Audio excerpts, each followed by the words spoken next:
A graça e a paz do Senhor Jesus. Hoje veremos o capítulo de número 40 do livro de Jeremias, onde Gedalias vai rechaçar a ameaça real de Ismael. Abra aí a sua Bíblia para você fazer uma leitura prévia do capítulo 40 do livro de Jeremias. Jeremias, capítulo 40. Abra aí a sua Bíblia, faça essa leitura prévia. Se preferir também, pode entrar em nosso blog site Jamais Desista, onde você vai encontrar jamaisdesista.com.br.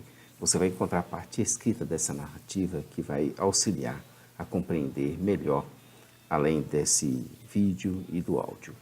O propósito de Jeremias era lembrar aos exilados da Babilônia os motivos das suas provações e garantir a eles que, ao se arrependerem, voltariam para a terra prometida com grandes bênçãos. Eu sou o pastor Daniel Deusdete da igreja Os Semeadores. Todos os dias estamos aqui com uma palavra de Deus, de busca a esse Deus que se deixa achar. Iniciaremos agora a 16ª parte da nossa divisão proposta de 18 delas. Estamos a cada dia caminhando para o fecho, para o final. São 52 capítulos. E estamos nos baseando na estruturação e divisão da Bíblia de Estudo de Genebra e em seus comentários, para que nós possamos fazer nossos estudos e reflexões. 16ª parte, depois da queda.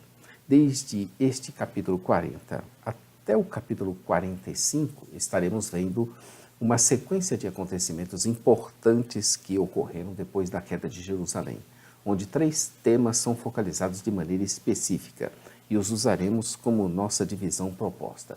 Acontecimentos associados a Gedalias, a fuga de Jeremias para o Egito e a promessa de Deus a Baruque. Então vejamos, em primeiro lugar, acontecimentos associados a Gedalias. Desde o verso 1 até o verso 10 do próximo capítulo, estaremos vendo o relato do governo de Gedalias e seu assassinato. Novamente, a palavra de Deus procura o homem de Deus para ser o seu canal e transmiti-la aos homens à sua vontade. Ela veio a ele no momento em que ele ainda se encontrava encarcerado, preso a cadeias em seu corpo. Ao que parece, Jeremias não foi reconhecido de imediato pelas autoridades babilônicas. Jerusalém já tinha sido invadida e Nebuzaradão, capitão da guarda, já tinha levado ele e disse que o que estava ocorrendo era resultado do que o próprio Senhor tinha pronunciado sobre aquele local, que não tinham obedecido à voz do Senhor. No verso 4, ele o solta das suas cadeias e o convida a ir à Babilônia, e mostrando-lhe toda a terra, oferece a ele a opção de ir ou escolher qualquer outro lugar que quisesse. Também lhe ofereceu a oportunidade de voltar para Gedalias, filho de Aicão, verso 5. Gedalias, pelo que parece, se mostrou receptivo à interpretação dos acontecimentos apresentada por Jeremias, o profeta. Finalmente, Nebuzaradão, chefe da guarda babilônica, lhe deu provimentos para o caminho e o deixou seguir a sua jornada depois de lhe dar alguns presentes. Não há na Bíblia qualquer relato ou indício que possa ligar Jeremias aos babilônicos de forma a formarem uma parceria. O que estava ocorrendo era muito estranho, mas o fato era que ele era respeitado e tratado de forma muito especial pelo inimigo de Judá. Deveria ter sido tratado assim da sua própria casa, né? A opção de Jeremias não foi ir para a Babilônia, seguindo ao chefe da guarda que parecia sinalizar a ele uma vida tranquila e fácil entre os babilônicos. Mas ele escolheu ir ter com Gedalias em Mispá, e ele habitou com eles no meio do povo que havia ficado na terra, os pobres e rejeitados, os que tinham ficado na terra, os pobres e rejeitados da sociedade que tinha sido levado em cativeiro. A notícia logo se espalhou que Gedalias tinha sido escolhido para ser o novo líder do povo, o governador dos homens, mulheres e crianças, os mais pobres da terra, que não eram levados cativos para a Babilônia. E vieram a ele alguns dos chefes das forças que estavam no campo, e Gedalias, com um discurso jereminiano, jurou a eles e a seus homens que não era para temerem servir aos caldeus. Deveriam mesmo habitar na terra, servir o rei da Babilônia, e tudo iria bem com eles. Esse era o discurso jereminiano. Isso me faz lembrar o discurso calvinista, né, que alguns falam, arminiano. Esse era o jereminiano. E ele se ofereceu a eles como canal representante deles em Mispa, fazendo a ligação entre eles e a Babilônia. E disse a eles que doravante colhessem o vinho, as frutas de verão e o azeite, e habitassem as suas cidades que tomaram. No momento do julgamento, o texto dá o primeiro vislumbre da bênção futura da terra. Contrastar com a seca no início do ministério de Jeremias. No verso 11 é dito que mais povos souberam do que tinha acontecido, e como tinham deixado a Gedalias, filho de Aicão, filho de Safã, como seu representante naquela terra. Eram eles os judeus que estavam em Moabe e entre os filhos de Amon e Edom. Assim começavam a voltar todos esses judeus daqueles lugares onde tinham sido arrojados e vieram para a terra de Judá a estarem com Gedalias em Mispá e de fato conheceram vinho, colheram vinho e frutos de verão com muita abundância.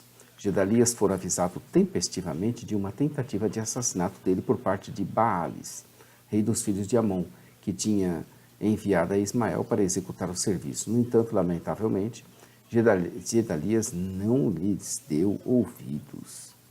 Já Joanã, filho de Careá, sabendo do ocorrido do perigo real da situação, se ofereceu a Gedalias para furtivamente ir ao encontro de Ismael, filho de Netanias, antes que ele viesse ao seu encontro e o matasse. Joaná se mostra preocupado com as consequências da possível morte de Gedalias, que estava conseguindo agregar todos os judeus que se encontravam dispersos por causa do que acontecera à cidade de Jerusalém. Algo bom estava acontecendo no meio daqueles caos. Todos, e ele se importava com isso. Gedalias, ao invés de ouvi-lo, acusa ele de falar falsamente contra Ismael. O verso 1 do capítulo 40 diz: a palavra que veio a Jeremias por parte do Senhor, depois que Nebuzaradão, capitão da guarda, o deixara ir a Ramá, quando o havia tomado, estando ele atado com cadeias no meio de todos do cativeiro de Jerusalém e de Judá, que estavam sendo levados cativos para a Babilônia. Esse é o primeiro verso. O verso 16, encerrando o capítulo 40, mas disse Gedalias, filho de Aicão, a Joanã, filho de Careá, não faças tal coisa, pois falas falsamente contra Ismael. Gedalias estava indo bem, conduzindo aquele resto do povo, e ia se ajuntando muitos judeus que passaram a acreditar que seria possível uma restauração. O seu sucesso começou a despertar nos vizinhos a inveja e o medo de que Gedalias os entregasse aos babilônios, uma vez que agora o seu governo estava debaixo da autoridade de Nabucodonosor. Uma sentença de morte tinha sido anunciada contra ele, mas ele não deu ouvidos a ela. E por duas vezes, recusou-se a crer nos que o avisavam disso. Então, advertido ele foi. Como é importante estarmos ligados à vontade de Deus, para não fazermos péssimas escolhas em nossas vidas. Avisos a ele não faltaram, mas ele simplesmente não agia. Até parecia cooperar com seu destino. Amanhã, capítulo 41, a tola inocência de Gedalias vai levá-lo à morte. Essa é a consequência. Amanhã, então, inscreva-se no nosso canal, conheça o nosso blog e site Jamais Desista. Todos os dias estamos aqui às 8h30 com o Momento Missionário da Igreja Os Semeadores e aos sábados às 15 horas com Palavra de Vida com o pastor Johnny Ramos. Nossa loja virtual, ossemeadores.com.br. Fiquem com Deus. Maranata, ora, ora, vem, Senhor Jesus. Deus abençoe você, sua família, seu ministério, em nome de Jesus. Amém.